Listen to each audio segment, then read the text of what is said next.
นกอันนี้เนาะได้ลูกมัน3 ตัว นี่ฝุ่นอ่ะบอลมันไม่หรอกได้ลูกมัน3 ตัวเนาะ นี่แม่มันเนาะ อยู่นี่ยิงละมื่อนี้ก็มีโอกาสได้ออกมาล่าเนาะมาเฝ้ามาเดินจีป้าเนาะยังเพสุกเนาะมันยังเขียวแต่ว่าเห็นหอยเมื่อกี้ลงไปเบิ้งหอยลุ่มมันซะเลยเนาะมันกินนะวิเทิงกันเนาะสูงเนาะประมาณ40 ปลายเมตรเนาะสูงอยู่เนาะติดตามผลงานกันเนาะจะได้ยิงเปล่ากับ FAK2 เนาะปืนคู่ใจเนาะกับนกนี่เนาะ3 ตัวเนาะน้อยเนาะ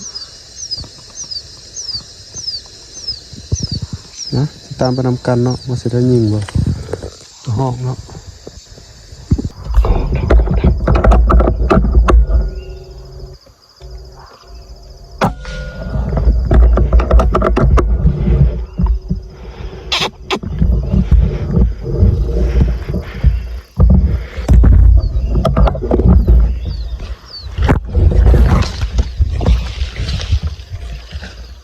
นี่เนาะมามันกินนะมีเพื่อนสะเลยเนาะโอ้เสียดายเฮงซอกไปเห็นเนาะเลือดมันจะว่าแดงหมดไปหอดลุ่มเพื่อนเนาะหอดซอก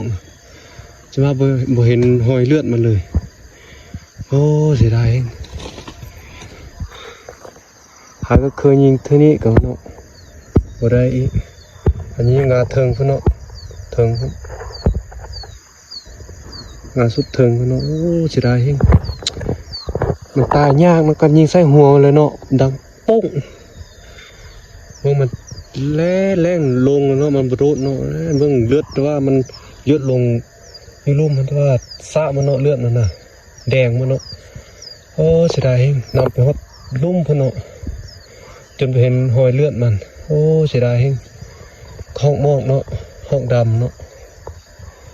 โอ้ติดตามเบิ่งเนาะว่าจะมีบ่เขาก็ได้ย้ายลงมาเฝ้ามากอันนี้แล้วเนาะ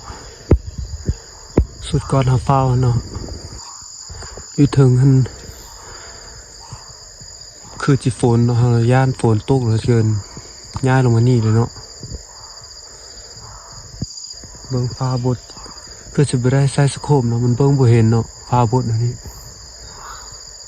ตอนแรกๆจะสรุปให้เบิ่งเลยเนาะว่าได้จะโตติดตามเบิ่งเนาะ